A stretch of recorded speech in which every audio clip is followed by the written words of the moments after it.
Hi everyone, Matt Burney or Dan Illman taking a look back at the Grade 2 Kelso from Belmont Park this past Saturday afternoon on Weekend Wrap. Going into it, the heavy favorite was going to be Sharp Azteca for Jorge Navarro.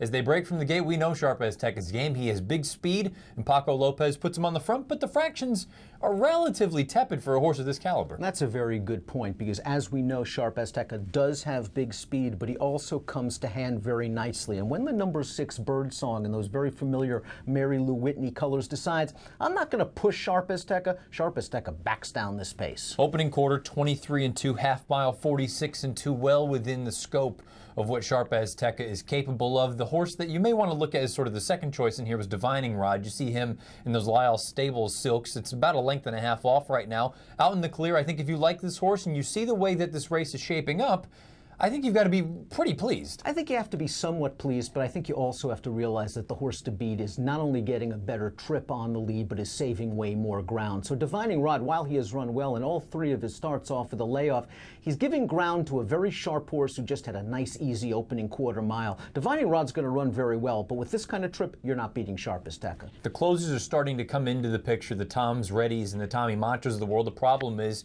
you see the fractions, and Sharp Azteca hasn't gotten out of first gear just yet.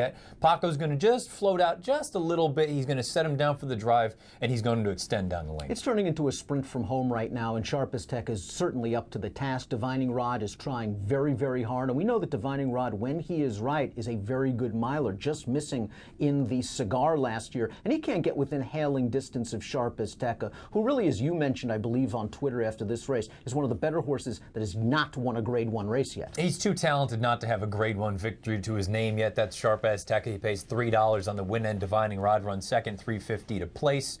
Tom's Ready rounds out your trifecta, pays $2.70 to show. If you played the exacta for $1, $3.70. Trifecta for 50 cents, $4.20. Sharp Azteca, he earns a 111 buyer speed figure here. For Jorge Navarro, he earns a 128 time form U.S. rating. This is the fastest buyer race of his career. I believe it's also the fastest time form race of his career. And you see the connections all in all. This horse has done nothing wrong. He's won $1.1 million.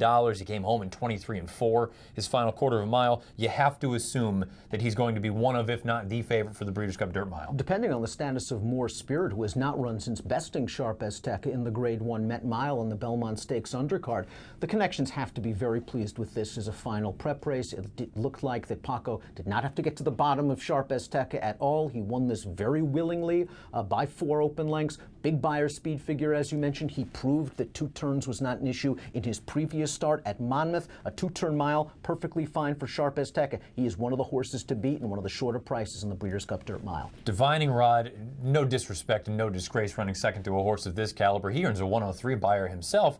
And it's nice to see that this horse, not only has he strung a couple of races together just simply because he's always been a little bit ouchy, but they've been good races. Do you think they go to the Breeders' Cup, or do you think they wait for a race like the Cigar Mile? Personally, I would go to the Cigar Mile. I'm not sure that he is completely back in form, but it is nice that considering his sort of history of injuries, he's a brittle horse. It's nice to see he has run 3 races without yet another layoff.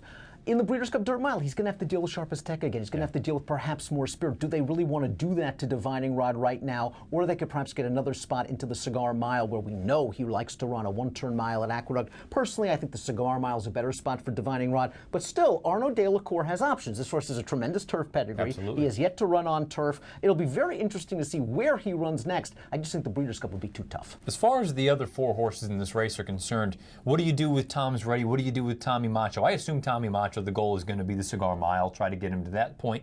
Tom's Ready, though. He's shown that he can run a little bit going 2 turns. He's always going to be up against it from a pace standpoint, though. I wouldn't be surprised if maybe he shows up in the Breeders' Cup Dirt Mile, knowing that you have to get a little bit more pace than you had in the Kelso. He always has a puncher's chances at races ranging from 7 furlongs to a mile and a 16th. Quality-wise, not sure he's there at the level of a Sharp Azteca or a More Spirit, or certainly of a Divining Rod right now. But if you give him pace, he always has that puncher's chance. I would not be surprised if Dallas Stewart decides, you know something, let's take a shot in the Breeders' Cup. Ross hasn't shown that he can really hack it over here as far as our North American dirt racing is concerned. Birdsong, I've always been of the opinion he absolutely needs the lead. Do you think that was what the problem was, or do you think it's just a notch or 2 below? It was almost as if Julien Leparoux was like, I don't want to get involved in a speed duel with Sharp Azteca. I draw outside Sharp Azteca. Maybe I can just sort of latch onto him. The way the pace worked out, he was sitting just off Sharp Azteca. If we're going to say that Sharp Azteca benefited somewhat from a fairly easy first quarter, No excuses for Birdsong. Yeah. He's not supposed to run last. He's not supposed to get beaten 8 lengths by Ross right now. You know what I think he needs? He needs a break. We'll see what happens come Breeders' Cup Saturday, but boy, you've got to look at it right now and say Sharp Azteca, he is solely the horse to beat, or one of anyway. As far as the Breeders' Cup Dirt Mile is concerned, he earns a 111 buyer winning the Kelso.